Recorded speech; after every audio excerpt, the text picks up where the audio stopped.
ফেসবুকে তো আমরা ভিডিও সবাই আপলোড করি, কিন্তু আমরা কি জানি ফেসবুকে ভিডিও আপলোড করার সঠিক নিয়ম কি? তো আজকের এই ভিডিওতে আমি দেখাবো ফেসবুকে ভিডিও আপলোড করার সঠিক নিয়ম কি। তো আমরা সবার প্রথমে আমাদের এই ফটো ভিডিও এখানে আমরা ক্লিক করব। এখানে ক্লিক করার পরে আমরা অ্যাড ফটোস ভিডিওস এখানে আমরা ক্লিক করব। এইবার আমাদের ফাইলটা আমরা চুজ করব। এবার আমরা ভিডিও অপশানে ক্লিক করব। ভিডিও অপশানে ক্লিক করার পরে আমাদের এখানে কিছু কাজ করতে হবে। সবার প্রথমে আমাদের ভিডিওর একটি টাইটেল সেট করতে হবে।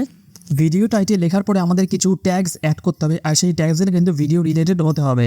আমাদের ট্যাগস অ্যাড করা হয়ে গেছে। এইবার আমরা থাম্বনেল একটু সেট করব। থাম্বনেল সেট করার জন্য আমরা আপলোড ইমেজ এখানে আমরা ক্লিক করব। এখানে ক্লিক করার পরে আমরা আপলোড ইমেজ এখানে আমরা ক্লিক করে আমাদের যে থাম্বনেল সেটা আমরা সিলেক্ট করে নেব। তো আমাদের এখানে থাম্বনেলটা সেট করা হয়ে গেছে। এইবার আমরা এই সেভ বাটনে ক্লিক করব। সেভ বাটনে ক্লিক করার পরে আমরা এখানে ভিডিওর একটি ক্যাপশন দেব। আমরা এখানে আমাদের ভিডিওর একটি ক্যাপশন দিয়ে দিয়েছি। এবার আমরা এই পোস্ট বাটনে ক্লিক করব। পোস্ট বাটনে ক্লিক করার কিন্তু কিছুক্ষণ পরেই কিন্তু আমাদের ভিডিওটা কিন্তু ফেসবুকে আপলোড হয়ে যাবে। তো ফেসবুকে আমরা যে ভিডিওটা আপলোড করেছিলাম, তো সেই ভিডিওটা কিন্তু আপলোড হয়ে গেছে। তো এই যে তোমরা দেখতেই পাচ্ছ এইখানটায় এই যে ভিডিওটা আমরা এইমাত্র আপলোড করলাম। তো এইভাবে তোমরা যদি ফেসবুকে ভিডিও আপলোড করো তাহলে সেই ভিডিও কিন্তু অনেক বেশি ভিউ এবং অনেক বেশি রিচ পাওয়ার সম্ভাবনা অনেক বেশি।